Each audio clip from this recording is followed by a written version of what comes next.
Long ago, in the lowlands of the Netherlands, where windmills turned slowly against the sky and canals reflected rows of narrow houses, there lived a small boy named Hans Brinker. The Netherlands was a beautiful land, but also a fragile one. Much of the country lay below sea level, and the powerful North Sea pressed constantly against the land. To keep the water out, the Dutch had built long, strong walls of earth and stone called dikes. These dikes protected the towns, the farms, and the people.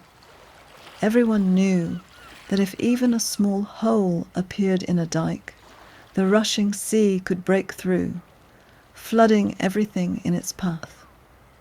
Children in Holland grew up understanding this truth.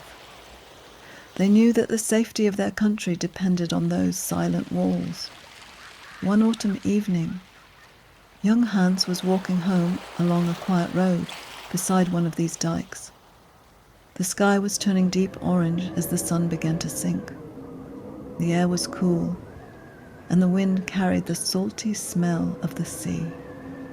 Hans had been visiting a friend in a nearby village, and now he was hurrying home before darkness fell. As he walked along the dike, something unusual caught his attention. At first it was just a faint sound, drip, drip, drip. Hans stopped. He listened carefully. There it was again. A tiny trickle of water was leaking through the wall. Hans stepped closer and looked carefully. Sure enough, there was a small hole in the dike, no larger than the tip of his finger. A thin stream of water was slowly escaping through it. For a moment, Hans simply stared. It didn't look dangerous. It was only a little leak. But Hans remembered the stories every Dutch child had heard. A tiny leak could grow into a crack could grow into a break, and a break could allow the sea to rush in with unstoppable force. If that happened, the nearby villages could be flooded before anyone had time to stop it. Hans felt a sudden chill, not from the cold wind, but from the weight of what he realized. There was no one else nearby. The road was empty. If he ran to the village to warn people, the water might break through before help arrived. For a few seconds the boy stood there, thinking. Then he made a decision. Without hesitation, Hans pressed his finger firmly into the tiny hole in the dike. The leak stopped instantly. The trickle of water disappeared. Hans breathed a sigh of relief, but then another thought crossed his mind. He couldn't move. If he removed his finger, the water would begin leaking again. The sun slowly disappeared beyond the horizon, and darkness crept across the quiet fields. The wind grew colder. Hans shifted his feet, trying to stay warm. "Someone will come soon," he whispered to himself. But no one came. Hours passed. The night grew darker and colder. Hans's arm began to ache from holding it against the rough wall. His fingers felt stiff, and the cold wind cut through his coat. Still he did not move.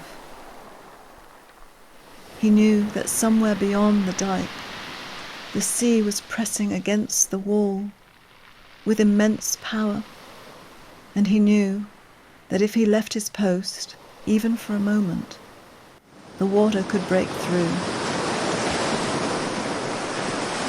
So the small boy stood there in the darkness, holding back the sea with nothing more than his finger and his determination.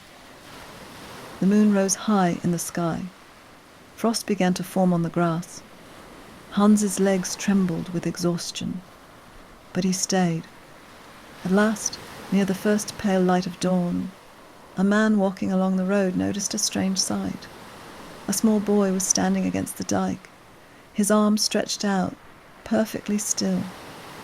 The man hurried closer. "What are you doing there, child?" he called. Hans's voice was weak but steady.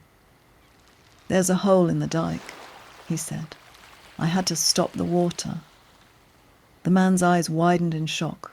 He quickly ran to the nearby village, shouting for help. Soon, villagers arrived with tools and lanterns. They quickly repaired the hole and strengthened the wall. Only then did Hans finally remove his finger from the dike. The leak was gone. The village, and perhaps much more of Holland, had been saved. The villagers gathered around the brave boy, amazed that someone so young had shown such courage and responsibility. Hans hadn't fought a dragon. He hadn't wielded a sword. He had simply done what he knew was right. And sometimes that is the greatest heroism of all. To this day, the story of the boy who held back the sea reminds people that even the smallest act of courage can protect an entire nation, and that sometimes a hero is simply the person who refuses to walk away when something needs to be done.